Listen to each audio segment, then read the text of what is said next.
continuar ahora con nuestra compañera Miriam Nayeli Barrales Hernández. Ella va a presentar los avances en su investigación titulada Análisis de la implementación normativa de la figura de salvaguardia para las personas con discapacidad intelectual y mental en el Estado de Puebla. Miriam está acompañada por el doctor Mario Alfredo Hernández Sánchez como director de tesis.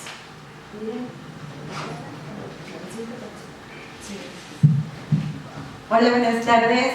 Primero, mi tema sufrió un pequeño cambio en su título. Es ahora análisis de la integración en el Código Nacional Mexicano de Procedimientos Civiles y Familiares de las figuras de apoyos extraordinarios y capacidad jurídica plena de las personas con discapacidad y su armonización con la legislación sustantiva civil del Estado de Puebla. Para recordar un poco, el objetivo general de la investigación es analizar la integración de las figuras de apoyos extraordinarios y capacidad jurídica plena para las personas con discapacidad en el Código Nacional de Procedimientos Civiles y Familiares frente a la legislación sustantiva civil del Estado de Puebla. Mi tema de investigación lo dividí en un objetivo general y 4 objetivos específicos, y los 2 primeros objetivos específicos corresponden a mi primer capítulo para desarrollar, que son: el primero, examinar la evolución de los principales modelos teóricos de la discapacidad, desde el modelo eugenésico hasta el modelo social de la discapacidad, y el segundo, identificar el modelo social de la discapacidad como paradigma fundamental en la Convención de los Derechos de las Personas con Discapacidad. Mi capítulo 1 habla de la evolución de los principales modelos teóricos de la discapacidad, el modelo social de la discapacidad como paradigma fundamental en la Convención de los Derechos de las Personas con Discapacidad. Como ya lo había dicho, se divide en 2. El primero es abordar los principales modelos teóricos de la discapacidad, y el segundo punto verá la Convención de los Derechos de las Personas con Discapacidad desde su sustento en el modelo social de la discapacidad, la figura de apoyos y el reconocimiento de la capacidad jurídica plena. Entonces, el primer punto es hablar de los principales modelos teóricos de la discapacidad. Aquí se acordó que solo se iban a tocar 3 principales modelos, no son los únicos, sin embargo, para el desarrollo de mi investigación son los que dan el empuje al actual modelo que ahorita está, que es el modelo social de la discapacidad. Y yo tomo la teoría de Agustina Palacios, que divide al primer modelo de la discapacidad, que es el de la presidencia, en 2, en un modelo eugenésico y en un submodelo de marginación. Para Agustina Palacios, el submodelo eugenésico atañe a la discapacidad, a cuestiones religiosas, y postulaba que era un castigo divino quien nacía con discapacidad. Entonces se sustentaba en el infanticidio, que no dejaban crecer a los niños que nacían con algún tipo de discapacidad. Este modelo parte desde la antigüedad, lo vemos con Platón y Aristóteles. Con Platón, la República, quien él proponía dictar una ley a los médicos que estableciera que solo debían curar a las personas que no tuvieran ninguna discapacidad, y a las personas que tuvieran alguna malformación deberían de ser muertos. Aristóteles habla que un pueblo debe poseer inteligencia y valor para poder ser conducidos por el camino de la virtud, y también decía que a los hijos de las personas que nacieron con alguna discapacidad no debían ser cuidados. Dentro de los objetivos de mi investigación es identificar que se habla de la capacidad jurídica en esos modelos, y se detecta que en Roma el pater familias es la única persona que tiene reconocida su personalidad, es la única que es conocida como persona, y él tiene la potestad sobre las personas que viven en su hogar, incluyendo los niños, las mujeres y los esclavos, y él tenía el derecho de decidir sobre la vida o muerte de las personas que nacieran con algún tipo de discapacidad. Actualmente este modelo renace a través del modelo eugenésico, el cual promueve la esterilización a favor de las personas que tengan alguna discapacidad, para que eviten la reproducción de las personas con discapacidad y con esto perpetuar la deficiencia. Dentro del primer modelo, el segundo submodelo es el modelo de marginación. De aquí se toma la teoría de Antonio Aguado Díaz, Este nace a partir de la Edad Media, del siglo V al siglo XV. Con él se institucionaliza la limosna y se dice que es una manera de que las personas expiaran sus pecados al dar limosna a la persona que tenía con discapacidad. Nacen los orfanatos, pero regulados por la Iglesia o el cristianismo. Sin embargo, estos son como fuente de segregación para las personas con discapacidad. Posteriormente, con la Santa Inquisición se empieza a creer que las personas con discapacidad son sujetos de una posesión demonológica a causa de un castigo divino y entonces tienen que ser exorcizados para poder ser curados. En este submodelo, las personas con discapacidad no eran consideradas personas. El segundo modelo que yo hablo es el modelo rehabilitador. Tomo la teoría de Aguado Díaz con su libro Historia de las Deficiencias. Es a partir del siglo XV, con la creación de las instituciones. En este modelo se ve a las personas con discapacidad como enfermas, carentes de personalidad, y el objetivo es que reciban una rehabilitación para incorporarse a la sociedad, ya que, de acuerdo a Esperanza Díaz, ella ve el cambio de paradigma después de la Segunda Guerra Mundial y ella piensa que lo que quieren con rehabilitar a las personas con discapacidad es olvidarse de la crueldad que vivieron durante el Holocausto, y al reparar su deficiencia o al reparar su discapacidad, ellos van a tener borrados el momento trágico que vivieron.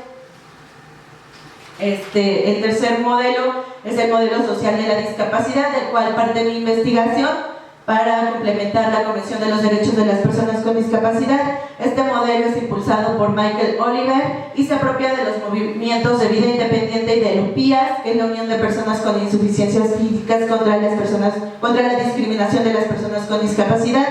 Es retomado posteriormente por Agustina Palacios y ella... Michael Oliver dice que la sociedad es la que impone la discapacidad a las personas al no permitir que ellas se incorporen a la educación, al trabajo, al estudio. Agustina Palacios retoma lo dicho por Michael Oliver y entonces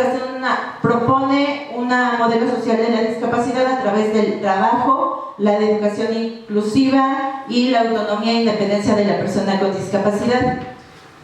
La segunda parte de mi primer capítulo va referente a la Convención de los Derechos de las Personas con Discapacidad y su sustento en el modelo social de la discapacidad, la figura de apoyo y el reconocimiento de la capacidad jurídica plena. Se decide tomar como base los tres modelos anteriores porque son los que le dan sustento a la Convención de los Derechos de las Personas con Discapacidad, y la Convención retoma el modelo social de la discapacidad. Para poder abordar un poco más la Convención, toco los antecedentes históricos de la Convención, los instrumentos internacionales que le dieron origen a esta Convención, y estoy hablando de la Declaración de los Derechos del Retrasado Mental, Declaración de los Derechos de los Impedidos, Programa de Acción Mundial para los Impedidos, que es donde se hace la primera propuesta de la Convención para crear una Convención Internacional de los Derechos de las Personas con Discapacidad. Son Italia y Suecia quienes presentan su primera propuesta. Sin embargo, para la época del momento, que es 1982, se creía que los instrumentos que estaban en su momento eran suficientes y no había necesidad de incorporar una convención que regulara a todo de manera internacional. Lo que me enfoqué en encontrar en estos instrumentos internacionales es ver hacia qué modelo estaban enfocados cada uno de ellos, y desde la declaración hasta las normas uniformes veo que todos están enfocados en la rehabilitación. De hecho, desde sus articulados pugnan por una rehabilitación de la persona para que ésta a través del trabajo pueda ser reincorporada a la sociedad. Hablan de un reconocimiento de la personalidad jurídica de la persona. Sin embargo, en cuanto atañe a la capacidad jurídica, la limita su ejercicio a un tercero, como es el estado de interdicción, para que sea ejercida a través de un tutor o tutriz. Dentro de los antecedentes hablo también de la Conferencia Mundial contra el Racismo, la Discriminación Racial, la Xenofobia y las otras formas conexas de intolerancia, que fue donde a solicitud del Estado mexicano se hizo la propuesta para que se creara la Convención de los Derechos de las Personas con Discapacidad en el año 2001. En el año 2006 se culmina esta con la participación de la sociedad civil y en el 2008 entra en vigor. Siguiente, por favor. Hablo de la relación de la Convención de los Derechos de las Personas con Discapacidad con otros instrumentos jurídicos internacionales y menciono la Declaración Universal de los Derechos Humanos, el Pacto Internacional de Derechos Civiles y Políticos, el Pacto Internacional de Derechos Económicos, Sociales y Culturales. Se toman estos tres porque dentro de los principios de la propia Convención establece que está sustentada en estos tres instrumentos, más en las normas uniformes, y tomo del Pacto Internacional de los Derechos Económicos, Sociales y Culturales su observación general número 1, en donde empieza a hablar de las personas con discapacidad, ya que en la declaración y en el pacto internacional no se mencionaban a las personas con discapacidad. Posteriormente estoy hablando de la Convención de los Derechos de las Personas con Discapacidad y su sustento en el modelo social de la discapacidad. Aquí estoy tomando la teoría del doctor Mario Alfredo Hernández y de Marites Fernández, y quien ya lo ve como un cambio de este paradigma que constituye un parteaguas en el lenguaje para crear y recrear esta condición a ser plasmado dentro de la Convención de los Derechos de las Personas con Discapacidad, cuya esencia parte del principio de que las personas con discapacidad no necesitan compasión ni caridad, sino diseños universales y el reconocimiento de su capacidad jurídica plena para que puedan disfrutar en igualdad de condiciones de sus derechos. En mi penúltimo punto hablo de la capacidad jurídica como elemento fundamental de la Convención de los Derechos de las Personas con Discapacidad y retomo que es en el primer instrumento donde se hace el reconocimiento de la capacidad jurídica como un atributo de la persona, se hace el igual reconocimiento como persona ante la ley, se hace el reconocimiento de la capacidad jurídica y el reconocimiento de la personalidad y capacidad jurídica, donde reconoce a las personas con discapacidad como titulares de derechos y obligaciones. También la Convención de los Derechos de las Personas con Discapacidad implementa las figuras de salvaguarda y apoyos, que estos serán retomados en el segundo capítulo,